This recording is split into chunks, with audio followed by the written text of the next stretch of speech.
The truth of the share market channel में आपका स्वागत है। मैं भवनेश अग्रवाल। नमस्कार दोस्तों। बाजार में गर्मी है और जो आखिरी दौर के ये परिणाम आए हैं, बहुत सी small cap company, mid cap companies के परिणाम इस अंतिम दौर में आए, ज़्यादा आए हैं ये परिणाम। बहुत से परिणाम बच गए थे, तो उनमें से बहुत से परिणाम बहुत उत्कृष्ट आए हैं और एक बहुत बड़ी आशा की ओर इशारा कर रहे हैं। अच्छे भी आए हैं और इशारा भी कर रहे हैं। तो अब तेजी तो देखिए पहले से जो इनका टॉप लेवल था उससे तो नीचे है अभी भी ओशन। मैं हमेशा ये कोशिश करता हूँ ऐसा शेयर छांटा जाए, कोशिश करके निकाला जाए कि जिसमें ग्रोथ आ चुकी या आई है, ये कोई बड़ी बात नहीं है। 1 क्वार्टर 2 क्वार्टर में ग्रोथ आ गई, क्या मायने रखती है वो? तो बल्कि ऑपरेटर उसका तो अनड्यू फ़ायदा उठा जाता है, और फ़ायदा क्या लेता है? शेयर को तेज करके वो बेच जाता है इन्वेस्टर को।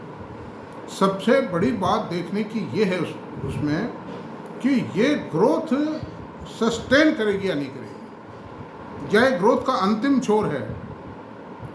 तो ग्रोथ मोमेंटम बना रहेगा। कंपनी के एक्सपेंशन प्लान हैं, कुछ पूरे हुए हैं, कुछ और चल रहे हैं। उन बातों को देखना ज़रूरी है। कस्टमर के प्रोडक्ट की क्वालिटी को देखना ज़रूरी है। कस्टमर के प्रोडक्ट के डिमांड फैक्टर को देखना ज़रूरी है। वो सारी बातें देख करके मैं तय करता हूँ कि इसके ऊपर चर्चा वीडियो में की जाए या नहीं की जाए। मैनेजमेंट है, क्वालिटी मैनेजमेंट है, प्लांट लोकेशंस हैं, तो ये बहुत सारी बातों को देखने की बात करता हूँ। मार्जिन क्या है कंपनी के, तो मैं आज आपको एक ऐसा शेयर बताऊंगा जो डिक्सन से भी ऊपर जाएगा।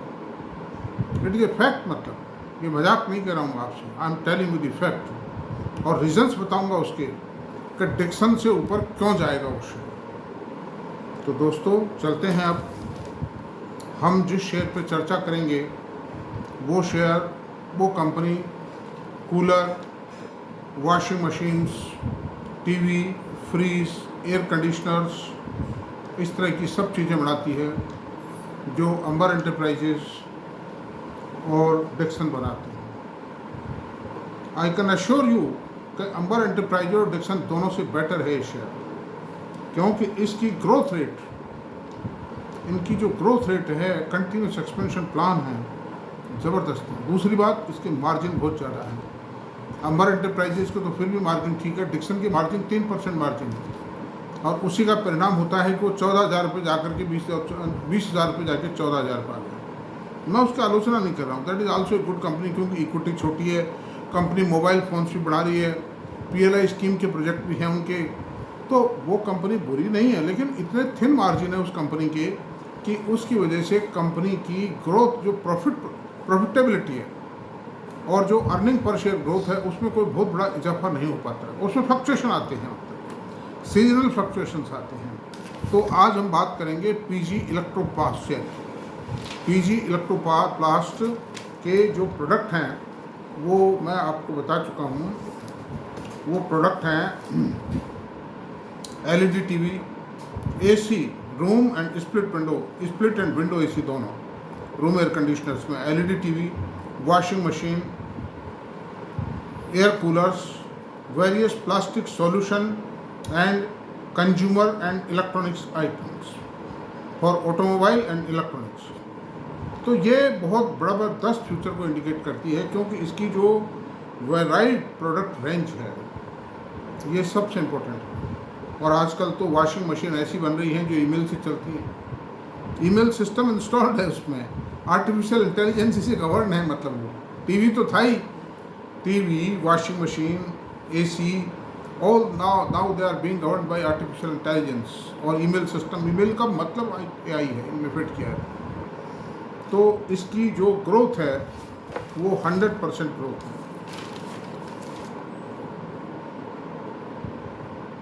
इसका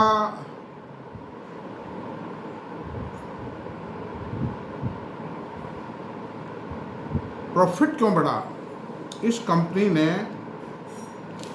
कोस्ट कंट्रोल किया है, कोस्ट कंट्रोल मेजर्स अडॉप्ट किए हैं और नए नए इनोवेशंस किए हैं ऐसी पार्टनरशिप की है इनोवेशन के जरिए कि जिससे कंपनी की प्रॉफिटेबिलिटी और मार्जिन्स बढ़े।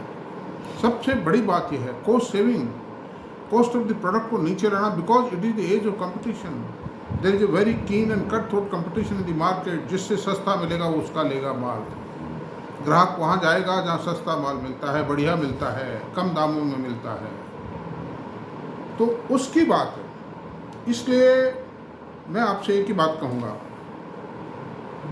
कि ऑनेस्टली स्पीकिंग कि पीजी इलेक्ट्रोपास को मैं पिछले 1-1.5 साल से ट्रैक कर रहा हूँ और मैंने इस पर वीडियो भी बनाया है और इस पर मैं उस समय भी अट्रैक्टिव था और अब तो इसने परिणाम दे दिए हैं।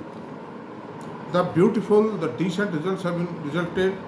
और अगले साल के लिए कंपनी ने, चालू वित्तीय वर्ष के लिए कंपनी ने ये कहा है कि हमारा जो सेल है वो 8,000 करोड़ रुपये आई। इस साल 4800 करोड़ रुपये की सेल आई और इनका जो प्रॉफिट है वो 288 करोड़ रुपये से बढ़ के 408 करोड़ रुपये हो जाएगा। उससे कंपनी की जो ईपीएस है वो वन फेस वैल्यू शेयर है, ये 14 रुपये की ईपीएस आ जाएगी।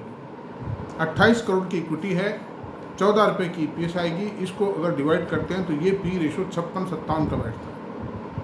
और कंपनी कहती है they are the most conservative estimates.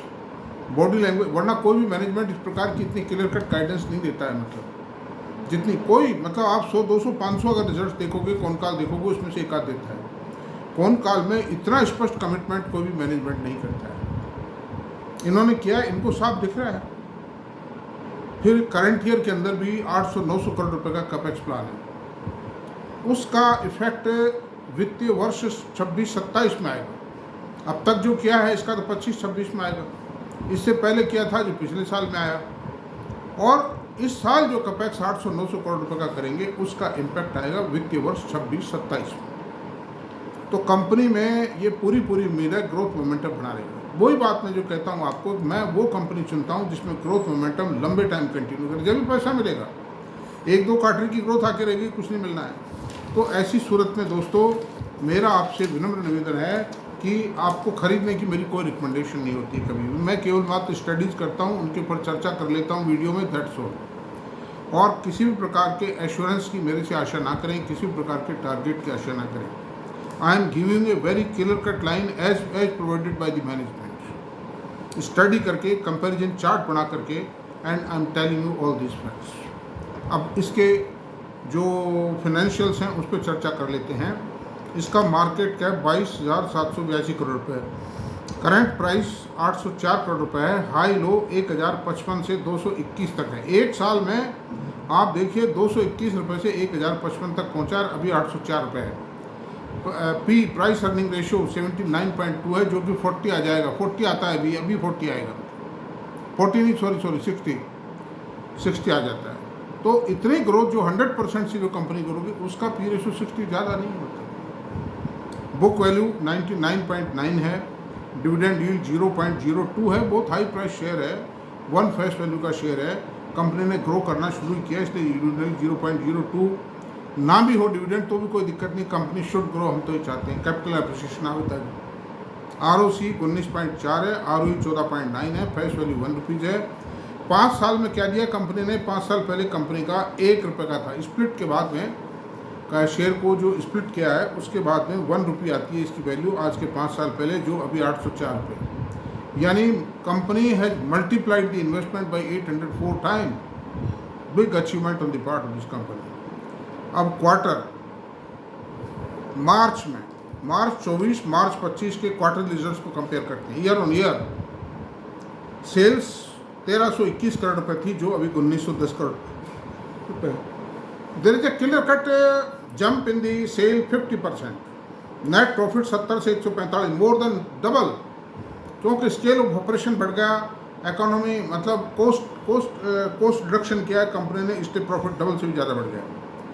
Margin 11% margin, पहले इसके 7% ही मार्जिन थी, लेकिन अब इन्होंने एक्सपांशन कर दिया। कोस्ट सेविंग मेजर्स अडॉप्ट किए हैं, कोस्ट कट किए, इसलिए इनका 11% बहुत होता है। ये डिक्सन का मार्जिन 3%। 10% कोई मार्जिन होता है क्या? इसीलिए मैंने हमेशा उस शेयर को लाइक नहीं किया। EPS 2 रुपये 67 पैसे थी, जो भी 5 रुपये 63 पैसे आई। तो P&L अकाउंट की बात कर लेते हैं। 21 से 25 तक का मिलाते हैं 5 साल का। सेल्स 703 करोड़ रुपए थी, जो 2021 में 703 करोड़ रुपए थी, अभी 2746 करोड़ रुपए हो गई और 25 में 4870 करोड़ रुपए सेल थी। ऑपरेटिंग प्रॉफिट मार्जिन 21 में, दो वित्तीय वर्ष 21 में 7% था, जो अभी बढ़ के 10% हो गया है। नेट प्रॉफिट 12 करोड़ रुपए था, मात्र 12 करोड़ रुपए। इतनी छोटी कंपनियां तो कहीं मतलब कोई नाम ही नहीं लेना चाहता है, वो बढ़ करके 288 करोड़ रुपए गया, यानी 28 गुना 24 गुना प्रॉफिट हो गया। 24 time profit in 5 years, it's a rare example. Earning per share 0.59 पैसे की EPS थी, 59 पैसा EPS दिया, and now it is 10 rupees 17 paisa EPS. There is a 20 time 19 there is a 18 time growth in the profitability of this company. अब आप देखिए, compounding बताता हूँ। 3 साल में सेल है 64%, TTM में 77% है, प्रॉफिट 100% था 3 साल में, और TTM में 113% हुआ है, और स्टॉक की प्राइस में 130% 3 साल में इजाफा हुआ है, और TTM में 266% का इजाफा हुआ है। शेयर चला है, ये मैं ये नहीं कहता इसमें अप्रिसिएशन आ चुका है, but even then there is a vast scope of appreciation in the share, a lot of steam is there in the share. मैं कोई बड़ाई नहीं कर रहा, I am not broker of the company, I am not operator of this company, I am not agent of this company, I have no relation, even मेरे पास है भी नहीं शेयर। मैंने कई बार सोचने की खरीदी, but I could not purchase, it was a miss Fortune on my part. अब इक्विटी 28 करोड़ है, रिजर्व 2800 करोड़ रुपए, 100 रुपीज़ की बुक वैल्यू आ गई भाई। अदर लाइबिलिटी 8 करोड़ रुपए है, टोटल बैलेंस शीट 51 से 21 करोड़ रुपए, फिक्स असेट 1139 करोड़ रुपए, current work capital work in progress 74 crore रुपए है, इन्वेस्टमेंट 8 करोड़ रुपए का है, अदर असेट 3900 करोड़ रुपए की है। इस तरह से total balance close to close 51 से 21 करोड़ रुपए। Cash flow, net close flow after making investment and all finance activities 51 crore rupees has been generated as the net cash flow. 1201 crore रुपए का इन्वेस्टमेंट करने के बाद भी कंपनी ने 51 करोड़ का नेट कैश फ्लो जनरेट किया। और वर्किंग कैपिटल ये जरूर 59 से बढ़ के 70 आई है, चूँकि कंपनी ने कई नए प्रोडक्ट लॉन्च किए, तो उसमें सैम्पलिंग देना पड़ता है, टेस्टिंग ट्रायल देना पड़ता है। बाहर कहता है मैं मार्केट में देखता हूँ फेंक के प्रोडक्ट को, तो थोड़ा टाइम, बट इस पर है, कोई दिक्कत नहीं। अच्छा, अब इसकी होल्डिंग, शेयर होल्डिंग की बात करते हैं।